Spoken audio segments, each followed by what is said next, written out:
दोस्तों, ब्रिस्टल और नॉटिंघम के मैदान पर भारतीय क्रिकेट का जो शर्मनाक जनाजा निकला है, उसने हर देशवासी को झकझोर कर रख दिया है। और अब साउथहैम्पटन के मैदान पर कप्तान श्रेयस अय्यर और कोच गौतम गंभीर के पास अपनी बची कुची इज्जत बचाने का यह आखिरी रास्ता बचा है। लगातार मिल रही हार के बाद गंभीर ने गुस्से में आकर 3 बड़े बदलाव करने का फैसला किया है, जिससे यह देखना दिलचस्प होगा कि टीम इंडिया की किस्मत बदलती है या फिर यह सिर्फ अपनी नाकामियों को छुपाने का एक नया ढकोसला है।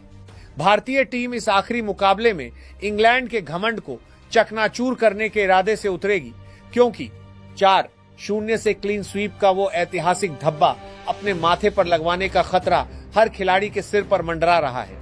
अगर आप भी चाहते हैं कि भारतीय टीम इस सीरीज के आखिरी मैच में दमदार वापसी करे और पूरे सम्मान के साथ मैदान पर जीत दर्ज करे, तो टीम इंडिया के समर्थन में इस वीडियो को एक लाइक जरूर कर दीजिए। अब बात करते हैं उस महा शर्मनाक तमाशे की जो 9 जुलाई 2026 को ब्रिस्टल के मैदान पर खेला गया। भारतीय टीम पहले बल्लेबाजी करने उतरती है और निर्धारित 20 ओवरों में सिर्फ 158 रन बना पाती है 7 विकेट के नुकसान पर।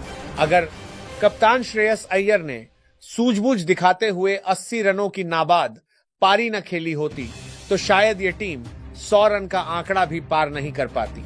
वैभव सूर्यवंशी, ईशान किशन, तिलक वर्मा जैसे बड़े बड़े नामी गिरामी बल्लेबाज पिच पर आते ही ऐसे सरेंडर कर गए जैसे इंग्लैंड के गेंदबाज नहीं बल्कि कोई तोप लेकर खड़े हों। इसके बाद जब गेंदबाजी की बारी आई तो इंग्लैंड के बल्लेबाजों ने हमारे गेंदबाजों को बच्चा समझकर कूटा। हैरी ब्रूक ने महज 35 गेंदों में 79 रनों की नाबाद आतिशबाजी कर डाली और फिलिप सॉल्ट ने 59 रन ठोक दिए। इंग्लैंड ने सिर्फ 13.5 ओवर में यानी 37 गेंदें शेष रहते 9 विकेट से मैच जीत लिया। ये क्रिकेट नहीं, भारतीय क्रिकेट का सरेआम कत्ल था। इस शर्मनाक हार के साथ ही इंग्लैंड ने 5 मैचों की इस सीरीज में 3-0 की अजय बढ़त बनाकर ट्रॉफी अपने नाम कर ली है और अब भारत के पास खोने के लिए सिर्फ अपनी इज्जत बची है। गौतम गंभीर 2024 से भारतीय टीम के मुख्य कोच हैं और उनके कार्यकाल में हमने चैंपियंस ट्रॉफी और T20 वर्ल्ड कप जैसे ICC इवेंट्स में बड़ी सफलताएं देखी हैं, लेकिन हालिया द्विपक्षीय सीरीज में इस T20 टीम ने जो अनचाहे और घटिया रिकॉर्ड्स बनाए हैं, उसकी जितनी निंदा की जाए उतनी कम है। नॉटिंघम के तीसरे T20 मुकाबले में हमें 125 रनों से करारी शिकस्त मिली, जो T20 इंटरनेशनल क्रिकेट के इतिहास में भारत की रनों के लिहाज से सबसे बड़ी हार है। पूरी टीम सिर्फ 76 रनों पर ऑल आउट हो गई, जो भारत का इस फॉर्मेट में दूसरा सबसे कम स्कोर है। हद तो तब हो गई जब 18 साल बाद ये टीम आयरलैंड जैसी कमजोर टीम के खिलाफ मुकाबला हार गई। इंग्लैंड के इस दौरे पर लगातार मिल रही हारें और सीरीज गंवाना यह साफ दिखाता है कि गंभीर की कोचिंग में द्विपक्षीय सीरीज के दौरान टीम का प्रदर्शन बेहद लचर रहा है। कभी खिलाड़ियों की चोट का बहाना बनाया जाता है, कभी गलत प्लेयर सिलेक्शन की बात कही जाती है, तो कभी विदेशी पिचों की कंडीशंस को पढ़ने में नाकाम रहने का रोना रोया जाता है। लेकिन सवाल यह है कि आखिर कब तक करोड़ों फैंस इन बहानों को सहेंगे। जब ICC इवेंट्स में जीत मिल सकती है तो द्विपक्षीय सीरीज में इन नौसिखियों को खिलाकर देश की साख क्यों दांव पर लगाई जा रही है। कल यानी 11 जुलाई 2026 को शनिवार के दिन भारत और इंग्लैंड के बीच इस सीरीज का 5वां और आखिरी T20 मुकाबला खेला जाना है। यह मैच भारतीय समयानुसार शाम को लगभग 7:00 बजे शुरू होगा, जबकि वहां का लोकल समय दोपहर के 2:30 बजे का होगा। मुकाबला साउथहैम्पटन के दशर रोज बाउल यानी यूटिलिटा बाउल के मैदान पर खेला जाएगा। इस मुकाबले का लाइव प्रसारण आप स्टार स्पोर्ट्स और डिज्नी प्लस हॉटस्टार पर देख सकते हैं। पिच रिपोर्ट की बात करें तो द रोज बाउल की पिच आमतौर पर बल्लेबाजों के लिए स्वर्ग मानी जाती है। खासकर T20 फॉर्मेट में यहां रनों की बरसात होती है। जो टीम टॉस जीतेगी वो पहले बल्लेबाजी करना पसंद करेगी, क्योंकि यहां पहली पारी में बड़ा स्कोर बनाकर विरोधी टीम पर दबाव बनाना आसान होता है। हालांकि पावर प्ले के शुरुआती ओवरों में तेज गेंदबाजों को पिच से थोड़ी मदद मिल सकती है। यहां का औसत स्कोर 170 से 200 रनों के बीच रहता है। मौसम की बात करें तो जुलाई के महीने में यूके का मौसम वैसे तो ठीक रहता है, लेकिन बारिश की हल्की संभावना से इनकार नहीं किया जा सकता, इसलिए लाइव अपडेट्स पर नजर रखनी होगी। इंग्लैंड पहले ही सीरीज अपने नाम कर चुका है, इसीलिए भारत के पास यह आखिरी मौका है कि वह अपनी लाज बचाए और वैभव सूर्यवंशी जैसे युवा खिलाड़ियों को एक बार फिर खुद को साबित करने का मौका दे। इस आखिरी मुकाबले के लिए जो संभावित प्लेइंग 11 सामने आ रही है, उसमें गौतम गंभीर ने गुस्से में आकर 3 बड़े बदलाव करने का फैसला किया है, क्योंकि सीरीज के बाकी बचे मैचों से तेज गेंदबाज हर्षित राणा और मिस्ट्री स्पिनर वरुण चक्रवर्ती चोट के कारण पूरी तरह बाहर हो चुके हैं। ओपनिंग की जिम्मेदारी एक बार फिर अभिषेक शर्मा के कंधों पर होगी। अभिषेक शर्मा एक बेहतरीन आक्रामक बल्लेबाज हैं, लेकिन पिछले कुछ मैचों से उनका बल्ला पूरी तरह खामोश है। वह क्रीज पर आते ही बिना पिच को समझे बड़े शॉट्स खेलने के चक्कर में अपना विकेट तोहफे में देकर चले जाते हैं। अभिषेक को अपनी इस बचकानी हरकत में सुधार करना होगा। उन्हें समझना होगा कि इंटरनेशनल क्रिकेट में टिक कर खेलना कितना जरूरी है। अगर वह इस मैच में भी पावर प्ले का फायदा नहीं उठा पाते और फ्लॉप रहते हैं, तो टीम में उनकी जगह परमानेंट खत्म होने का खतरा मंडराने लगेगा। दूसरे ओपनर के तौर पर टीम मैनेजमेंट के सामने एक बहुत बड़ी दुविधा है। क्या वह युवा वैभव सूर्यवंशी पर भरोसा कायम रखेंगे या फिर अनुभवी संजू सैमसन को मौका देंगे? वैभव सूर्यवंशी पिछले मैच में पूरी तरह फ्लॉप रहे और सस्ते में आउट होकर पवेलियन लौट गए। उनकी बल्लेबाजी में स्विंग होती गेंदों के सामने भारी कमजोरी नजर आई। अगर गंभीर वैभव को एक और मौका देते हैं, तो वैभव को अपनी तकनीक में भारी सुधार करना होगा और क्रीज पर पैर जमाने होंगे। वहीं अगर संजू सैमसन की वापसी होती है, तो संजू के लिए भी यह आर या पार की लड़ाई होगी। संजू सैमसन के पास टैलेंट की कोई कमी नहीं है, लेकिन उनकी सबसे बड़ी बीमारी है गैर जिम्मेदाराना शॉट खेलकर आउट होना। संजू को अगर टीम में जगह पक्की करनी है, तो उन्हें इस आखिरी मैच में एक बड़ी और मैच जिताऊ पारी खेलनी ही होगी, वरना उनके करियर पर भी पूर्ण विराम लग सकता है। तीसरे नंबर पर ईशान किशन बल्लेबाजी के लिए उतरेंगे, जो विकेट कीपर बल्लेबाज की भूमिका में भी होंगे। ईशान किशन पिछले मैच में बेहद सस्ते में आउट हुए और टीम को अधर में छोड़ गए। ईशान की सबसे बड़ी कमजोरी यह है कि वह ऑफ स्टंप से बाहर की गेंदों पर बिना फुटवर्क के बल्ला चलाते हैं और स्लिप या विकेट कीपर को कैच दे बैठते हैं। इंग्लैंड के तेज गेंदबाज उनकी इस कमजोरी का पूरा फायदा उठा रहे हैं।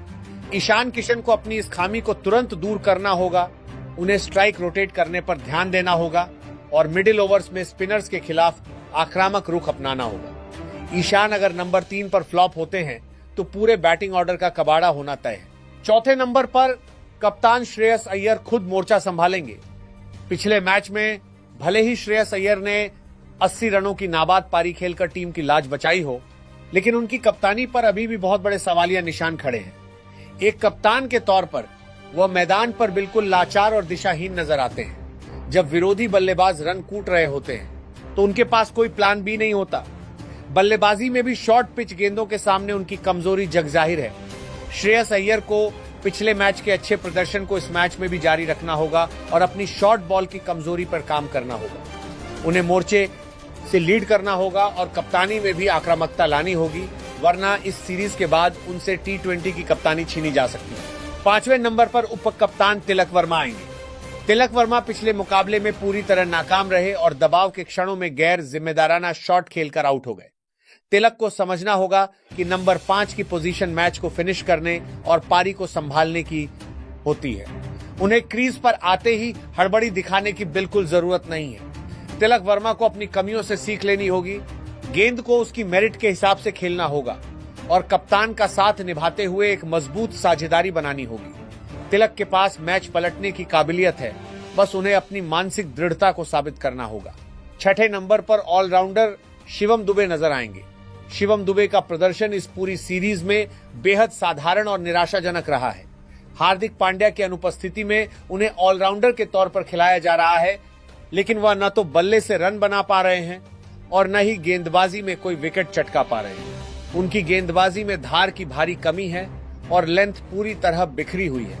शिवम दुबे को अपने फुटवर्क पर काम करना होगा, ताकि वह तेज गेंदबाजों के खिलाफ आसानी से बड़े हिट लगा सके।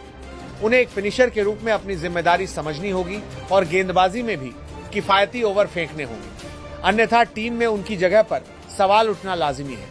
7वें नंबर पर अक्षर पटेल ऑलराउंडर की भूमिका में होंगे। अक्षर पटेल एक अनुभवी खिलाड़ी हैं, लेकिन पिछले मैच में वो न तो गेंद से कोई प्रभाव छोड़ पाए और न ही बल्ले से कुछ योगदान दे सके। अक्षर पटेल को मिडिल ओवर्स में इंग्लैंड के बल्लेबाजों पर अंकुश लगाना होगा। उन्हें अपनी लाइन और लेंथ को सटीक रखना होगा, ताकि फिलिप सॉल्ट और हैरी ब्रूक जैसे इन फॉर्म बल्लेबाज उनके खिलाफ आसानी से रन न बना सकें। इसके अलावा निचले क्रम में आकर उन्हें तेजी से रन बटोरने की कला भी सीखनी होगी। अक्षर का ऑलराउंड प्रदर्शन भारत की जीत के लिए बेहद महत्वपूर्ण है। 8वें नंबर पर प्रिंस यादव तेज गेंदबाज के रूप में खेलेंगे। प्रिंस यादव एक युवा खिलाड़ी हैं और उनके पास गति है, लेकिन पिछले मुकाबले में उनकी गेंदबाजी में अनुभवहीनता साफ झलक रही थी। उन्होंने कई दिशाहीन गेंदें फेंकी जिन पर आसानी से चौके छक्के लगे। प्रिंस यादव को अंतर्राष्ट्रीय स्तर के दबाव को झेलना सीखना होगा। उन्हें अपनी लाइन को स्टंप्स के टारगेट पर रखना होगा और ज्यादा प्रयोग करने के बजाय अपनी बेसिक गेंदबाजी पर भरोसा करना होगा। अगर वह शुरुआत में किफायती रहते हैं तो टीम इंडिया मैच में बनी रहेगी। 9वें नंबर पर अर्शदीप सिंह तेज गेंदबाजी की कमान संभालेंगे। अर्शदीप सिंह इस टीम के सबसे सीनियर तेज गेंदबाज हैं, लेकिन पिछले मैच में इंग्लैंड के बल्लेबाजों ने उनकी लाइन लेंथ बिगाड़ कर रख दी। अर्शदीप की ताकत उनकी शुरुआती स्विंग और डेथ ओवर्स में सटीक यॉर्कर फेंकना है, लेकिन हाल के मैचों में वह लगातार फुल टॉस और वाइड गेंदें फेंक रहे हैं। अर्शदीप को इस आखिरी मैच में अपनी इन सभी कमियों को दूर करना होगा। उन्हें पावर प्ले में हर हाल में विकेट चटकाने होंगे और अंतिम ओवरों में रनों की गति पर लगाम लगानी होगी। अर्शदीप का फॉर्म में लौटना भारत के लिए सबसे बड़ी जरूरत है।